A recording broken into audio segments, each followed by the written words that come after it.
Сәлеметсіңдер ме оқушылар? Қазақ тілі сабағына қош келдіңдер. Бүгінгі сабақтың тақырыбы ғарыштағы ас мәзірі. Мақсаты ғарыштағы ас мәзірі туралы білу, сұрау мағынасындағы сөздерді қолдануды үйрену. Сегодня вы узнаете о меню в космосе и научитесь использовать вопросительные слова. Бүгінгі сабақтың жаңа сөздерімен таныс болайық. Ас мәзірі, меню, сықпа – это тюбик, либо паста. Кептірілген, высушенный, сушеный. Іздеу, искать, поиск. Келесі диалогты тыңда. Интернеттен не іздеп отырсың, Бақыт? Менің ғарыш туралы көп нәрсе білгім келеді. Сонда не туралы мәлімет іздеп отырсың? Ғарышкерлердің ас мәзірі туралы білгім келді. Мәлімет таптың ба? Иә, болашақ ғарышкер бәрін табады. Оқушылар, ойланайықшы. Тыңдаған мәтін диалог бе? Оның диалог екенін қалай ажыратуға болады? Является ли текст, который прочитали, диалогом? Как отличить, что это диалог? Подумаем. Тамаша, балалар. Иә, бұл мәтін диалогке жатады. Себебі бұл екі адам арасындағы сөйлеу әрекеті.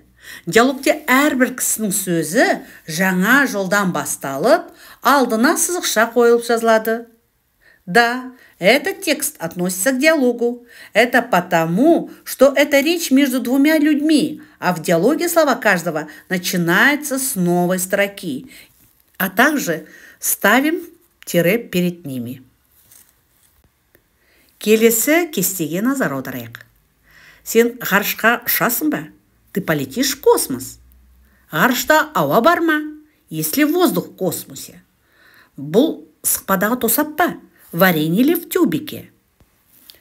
Оқушылар, бұл сұраулы сөйлем.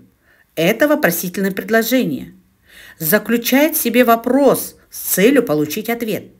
Образуется с помощью вопросительных частиц ма, ме, ба, бе, па, пе, которые соответствуют русской частице ли, а также с помощью вопросительных местоимений кім, не, қашан, қайда и так далее. Мысалы, қайда барасың? Куда ты идешь? Неге ғарыш туралы оқымайсың? Почему ты не читаешь о космосе? Байқоңырға кіммен барасың? С кем ты едешь, Байконур? Иә, оқушылар, естеріңе сақтап қалыңдар. Запомните. Келесі тапсырмаға көшейік. Берілген жаңа сөздерді қатыстырып, сұраулы сөйлем құра. Используя новые слова, составьте вопросительные предложения. Үлгі, зымыранды көргің келе ме? Хочешь ли увидеть ракету? Қашан көргің келеді? Когда ты хочешь увидеть? И так далее. Тамаша, балалар, өздеріңді тексеріңдер. Келесі мәтінге назар аударайық. Ғарышта ғарышкерлер түрлі ас мәзірін пайдалана алады. Олардың тағамдары арнайы сықпада болады. Бұл сықпалардың ішінде жеміс кеселдері, сүтті кофе, борщ, саңырауқұлақ сорпасы, түрлі ботқа, тауық еті болады. Ғарышкерлерге сықпадағы тағамдарды алып жүру, қолдану өте ыңғайлы. Сықпадағы тағамның дәмі өзгермейді. Оның тек салмағы азаяды. Алғашында ғарышкерлер үшін кептірілген тағамдар дайындалған. Алайда олар үнемі үгітіліп кететін. Сондықтан ғалымдар арнайы сықпаларды ойлап тапқан.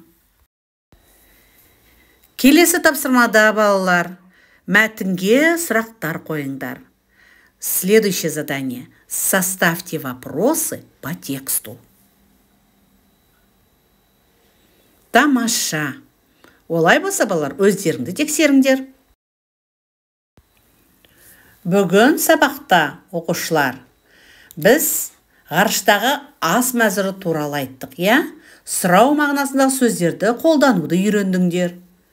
Үйге тапсырма, 3-4 сұраулы сөйлем құраңдар. Бүгінгі сабағымыз аяқталды. Сау болыңдар. Назарларыңа рахмет.